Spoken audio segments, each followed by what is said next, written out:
Hello, നമസ്കാരം പ്രിയ കർഷക സുഹൃത്തുക്കളെ. നമ്മുടെയൊക്കെ സാധാരണ പച്ചക്കറികൾക്ക് മറ്റു ചെടികൾക്കൊക്കെ ഉപയോഗിക്കാൻ വേണ്ടി ജൈവ സ്ലറി തയ്യാറാക്കാറുണ്ട്. ഇതിൻ്റെ തന്നെ ഇഷ്ടം പോലെ വളരെ കൂടുതലായിട്ടുള്ള വീഡിയോകൾ നമ്മൾ യൂട്യൂബിൽ തിരഞ്ഞു കഴിഞ്ഞാൽ കാണാൻ പറ്റും. സാധാരണ നമ്മൾ വീഡിയോയിൽ നിന്ന് കാണുന്നതിന് വ്യത്യസ്തമായിട്ട് ആണ് ഞാനിവിടെ ജൈവ സ്ലറി തയ്യാറാക്കുന്നത്.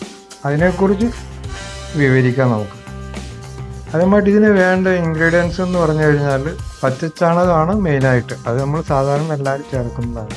പച്ചച്ചാണകം, വേപ്പിൻ പിണ്ണാക്ക്, കടലപ്പിണ്ണാക്ക്, എല്ലുപൊടി, ഇത് ചേർത്തിട്ടാണ് സാധാരണ നമ്മളൊക്കെ ജൈവ സ്ലറി ഉണ്ടാക്കാറ് പതിവ്. പക്ഷെ അതിൽ നിന്ന് വ്യത്യസ്തമായിട്ട് നമ്മൾ ജൈവ സ്ലറി ഉണ്ടാക്കുന്നത് ഇതിൽ 2 ഇൻഗ്രീഡിയൻസ് പ്രധാനമായിട്ട് തന്നെ ചേർക്കുന്നുണ്ട്. അത് എന്താണെന്ന് വെച്ച് കഴിഞ്ഞാൽ നമ്മുടെ കടുക് ഉലുവയുമാണ്. കടുക് ഒരു 100 ഗ്രാം കടുകും 100 ഗ്രാം ഉലുവയുമാണ് നമ്മളിതിൽ ചേർക്കുന്നത്. അത് പൊടിച്ചതിന് ശേഷമാണ് ഇതിൽ ചേർക്കുന്നത്. അപ്പം നമ്മളിതിപ്പോൾ ഒരു ദിവസം കഴിഞ്ഞ സ്ലറിയുടെ ഒരു പരുവമാണിത്. ഇത് കണ്ടിൽ കുറേശ്ശെ എണ്ണ അതിൽ കാണുന്നുണ്ട്. അത് കടുകിൻ്റേതും പിന്നെ വേപ്പിൻ പിണ്ണാക്കിൻ്റേതും ആവാൻ സാധ്യതയുണ്ട്. ഇതിൽ കുഴപ്പമൊന്നുമില്ല. ഇതിൽ നമ്മൾ ചേർക്കേണ്ടതെന്ന് വെച്ച് കഴിഞ്ഞാൽ സാധാരണ 4 ലിറ്റർ 4 റേഷ്യോ വെച്ചിട്ടാണ് 1:4 റേഷ്യോ വെച്ചിട്ടാണ് നമ്മൾ സ്ലറി മിക്സ് ചെയ്യുന്നുണ്ടെങ്കിൽ കൂടി ഇവിടെ 10 ആയിട്ടാണ് നമ്മൾ ചേർക്കുന്നത്. അതിൽ നമ്മൾ 10 ലിറ്റർ വെള്ളത്തിലേക്കാണ് ഇതിൽ 1 ലിറ്റർ സ്ലറി നമ്മൾ ഒഴിക്കേണ്ടത്. കാരണം കുറച്ച് അത്യാവശ്യം നല്ല ഒരു സ്ട്രോങ് ആയിട്ടുള്ള സ്ലറിയാണ് നമ്മൾ തയ്യാറാക്കിയിട്ടുള്ളത്. അതുകൊണ്ട് തന്നെ ആണ് നമ്മൾ ഈ 10 ലിറ്റർ വെള്ളത്തിലേക്ക് 1 ലിറ്റർ സ്ലറി ഒഴിച്ചിട്ടാണ് ഉണ്ടാക്കുന്നത്. നമുക്ക് ഇതിൽ ചേർത്തിരിക്കുന്ന ഇൻഗ്രീഡിയൻസ് എന്തൊക്കെയാണെന്ന് നോക്കാം. ഇത് 20 ലിറ്ററിൻ്റെ ബക്കറ്റിലാണ് നമ്മൾ സ്ലറി ഉണ്ടാക്കിയിരിക്കുന്നത്. അതിന് നമ്മൾ 3 കിലോ കടലപ്പിണ്ണാക്ക്, 3 കിലോ പച്ചച്ചാണകം എന്നിവ ചേർത്തിട്ടാണ് സ്ലറി മെയിനായിട്ട് ഉണ്ടാക്കിയിരിക്കുന്നത്. അതേപോലെ 250 ഗ്രാം വേപ്പിൻ പിണ്ണാക്ക്, 1/2 കിലോ അതായത് 500 ഗ്രാം എല്ലുപൊടി എന്നിവ ചേർത്തിട്ടാണ് നമ്മൾ സ്ലറി ഉണ്ടാക്കിയിരിക്കുന്നത്. അങ്ങനെ ഒരു 7 ദിവസം വെച്ചതിന് ശേഷം എല്ലാ ദിവസങ്ങളിലും നമ്മൾ സ്ലറി കാലത്തോ ഏതെങ്കിലും ഒരു ദിവസം നമ്മൾ അതിന് തിരഞ്ഞെടുത്തിട്ട് ഒരു ടൈം തിരഞ്ഞെടുത്തിട്ട് അത് ഇളക്കി മിക്സ് ചെയ്ത് കൊടുക്കണം. നേരത്തെ നിങ്ങൾ വീഡിയോയിൽ കണ്ട പോലെ തന്നെ മിക്സ് ചെയ്ത് വെക്കണം. ഒരു 7 ദിവസം കഴിഞ്ഞതിന് ശേഷമേ നമുക്ക് ഇത് ചെടികൾക്ക് ഒഴിച്ചു കൊടുക്കാൻ പാടുള്ളൂ. ഇപ്പം നമ്മൾ 10 റേഷ്യോ വെച്ചിട്ട് അത് 1:10 വെച്ചിട്ട് നമ്മൾ ചേർത്ത് കൊടുക്കുമ്പോൾ വലിയൊരു കുഴപ്പവും വരില്ല. ഞാൻ നിങ്ങൾക്ക് നേരത്തെ ഒരു വീഡിയോ കണ്ടിരുന്നു. ഞാൻ ഈ സ്ലറി നമ്മൾ ഒഴിക്കുമ്പോൾ അതിൻ്റെ അളവിൽ വ്യത്യാസം വന്നു കഴിഞ്ഞാൽ ചെടികൾ ഉണങ്ങിപ്പോകാൻ വളരെയധികം സാധ്യതയുള്ളതാണ്. അപ്പം ഇതേപോലെ നമ്മൾ ചെടിയുടെ സൈഡ് ഭാഗം നമ്മൾ ഇങ്ങനെ മണൽ നീക്കിയ ശേഷം ഈ സൈഡിലാണ് നമ്മളിതിനെ ഒഴിച്ചു കൊടുക്കേണ്ടത്. ഇവിടെയുള്ള മിക്ക ചെടികളിലും ഞാൻ ഇത് തന്നെയാണ് സാധാരണയായിട്ട് ഉപയോഗിക്കുന്നത്. ഇപ്പോൾ ഇതിൻ്റെ ഗ്രോത്തൊക്കെ നിങ്ങൾക്ക് കണ്ടു കഴിഞ്ഞാൽ ഇതിപ്പോൾ ചെറുതാണ്, ഇപ്പോൾ ഞാൻ കാണിക്കാം അപ്പോൾ അതിന് ശേഷമുള്ളത്. കാര്യം ഈ വീഡിയോ ചെയ്തിട്ട് കുറച്ച് ദിവസമായി. ഇപ്പോൾ നമ്മൾ അതിന് ശേഷമുള്ള ഗ്രോത്തും കൂടി നമുക്ക് കാണാവുന്നതാണ്. അപ്പം ചേർത്ത ഇൻഗ്രീഡിയൻസ് ചാണകം, കടലപ്പിണ്ണാക്ക്, വേപ്പിൻ പിണ്ണാക്ക്, എല്ലുപൊടി മെയിനായിട്ട് ചേർത്ത്.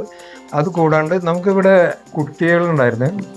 അപ്പോൾ അവർക്ക് ചെറിയ കൊച്ചുങ്ങൾ അവർക്ക് നമുക്ക് അങ്കണവാടിയിൽ നിന്ന് കിട്ടുമല്ലോ ഈ അമൃതപ്പൊടി. അത് കുട്ടികൾ സ്കൂളിൽ പൂട്ടിയപ്പോൾ അവർ വീട്ടിൽ പോയപ്പം അത് കുറച്ച് ബാലൻസ് ഉണ്ടായിരുന്നു. അത് എങ്ങനെ എക്സ്പയർ ആയിപ്പോയി.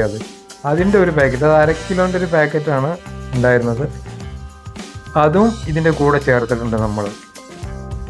അപ്പം ഈ പിണ്ണാക്ക്, എല്ലുപൊടി, പച്ചച്ചാണകം കൂടാതെ അമൃതപ്പൊടി 1/2 കിലോ എക്സ്പയർ ആയതാണെന്ന് പ്രത്യേകം ശ്രദ്ധിക്കണം. പിന്നെ നമ്മൾ ചേർത്തിരിക്കുന്ന ഇൻഗ്രീഡിയൻസ് എന്ന് പറഞ്ഞു കഴിഞ്ഞാൽ നേരത്തെ പറഞ്ഞ സ്പെഷ്യൽ ഇൻഗ്രീഡിയൻസ് ആയ കടുകാണ്. കടുക് പറഞ്ഞ പോലെ 100 ഗ്രാം കടുക് പൊടിച്ചതും 100 ഗ്രാം ഉലുവ പൊടിച്ചതുമാണ്. ഇത് രണ്ടും ചേർക്കുന്നത് എന്തിനാണെന്ന് വെച്ചാൽ കൂടുതൽ ന്യൂട്രിയൻസ് നമുക്ക് ഈ സ്ലറിയിലേക്ക് ലഭിക്കുന്നതിന് വേണ്ടിയിട്ടാണ്. ചെടികൾക്ക് നമ്മളിത് ഒഴിച്ചു കൊടുക്കുമ്പോൾ പ്രത്യേകം ശ്രദ്ധിക്കേണ്ടത് നമ്മളൊരു വൈകുന്നേരം സമയങ്ങളിൽ വേണം ഇത് ചെയ്തു കൊടുക്കാനായിട്ട്.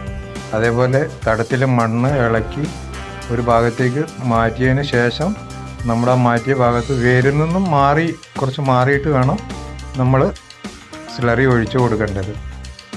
ആ കാര്യം കൂടി പ്രത്യേകം നമ്മുടെ കൂട്ടുകാർ ശ്രദ്ധിക്കണം. വേരിൽ കുറേശ്ശെ എന്ന് കരുതി നമ്മൾ ഈ ചെടിച്ചട്ടിയിലൊക്കെ ഉള്ളതിനൊക്കെ കുറച്ച് പ്രശ്നം വരും. അത് കുറച്ച് തട്ടിയെന്ന് കരുതി അത്ര കുഴപ്പക്കാര് ഒന്നുമല്ല.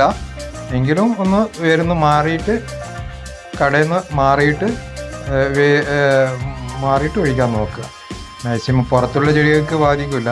നമ്മൾ ചട്ടിയിലും ഗ്രോ ബാഗിലൊക്കെ ഉള്ള ചെടികൾക്കാണ് പിന്നെ അങ്ങനത്തെ ഒരു ഇത് വരിക. അപ്പം അതിനനുസരിച്ചിട്ടുള്ള ഒഴിച്ചാൽ മതി. ഇതൊക്കെ ഗ്രോ ബാഗിലുള്ള ചെടികളാണ്.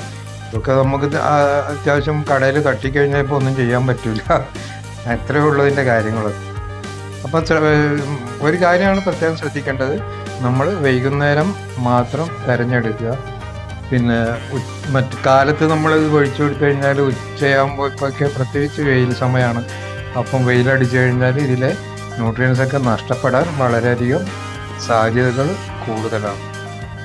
അപ്പോൾ നമുക്ക് നേരത്തെ ഞാൻ പറഞ്ഞ പോലെ ചെടിയുടെ മറ്റു ഭാഗങ്ങളും കൂടി കാണാം. ഇപ്പോൾ ഇത് ഒഴിച്ചതിന് ശേഷമുള്ള മറ്റ് ഭാഗങ്ങളും കൂടി നമുക്ക് കാണിക്കാം.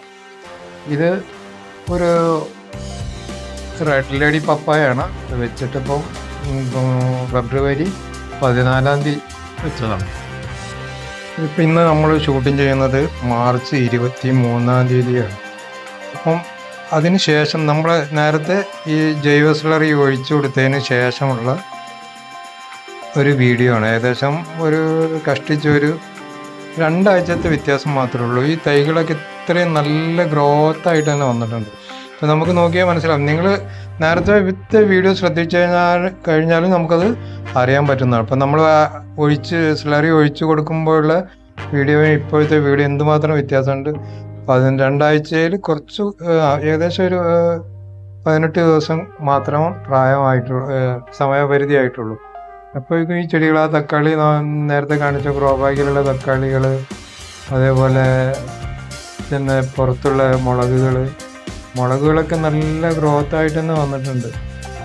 മുളകിനൊന്നും ഒരു കുരുടിപ്പൊന്നുമില്ല. കുരുടിപ്പിന് ഞാൻ വേറൊരു പ്രയോഗം നടത്തിയിട്ടുണ്ട്. അതിൻ്റെ വീഡിയോ ഞാൻ അടുത്ത് തന്നെ ചെയ്യുന്നതാണ്. ഒരു കുരുടിപ്പില്ലാതെ നല്ല രീതിയിൽ എന്തുമാത്രം പൂക്കളും കാര്യങ്ങളൊക്കെയാണ് ഹെൽത്തിയായിട്ട് തന്നെ മുളക് തൈകളൊക്കെ വന്നിട്ടുണ്ട്. അതേപോലെ വെണ്ടയ്ക്ക മുളകും തക്കാളിയാണ് കൂടുതൽ ഞാനിപ്പോൾ ഈ പ്രാവശ്യത്തെ കൃഷിയായിട്ട് ചെയ്തിട്ടുള്ളത്.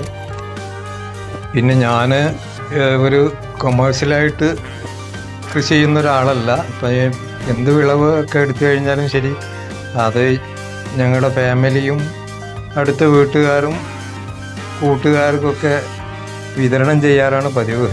ആയതുകൊണ്ട് വളരെ ബൾക്കായിട്ടൊന്നും ചെയ്തിട്ടില്ല. നമുക്ക് പിന്നെ ഞാൻ മാത്രമാണ് ഇത് ചെയ്യുന്നത്. അപ്പം പിന്നെ നമ്മുടെ ആവശ്യത്തിന് വേണ്ടി മാത്രമുള്ള കൃഷികളാണ് ചെയ്യുന്നത്.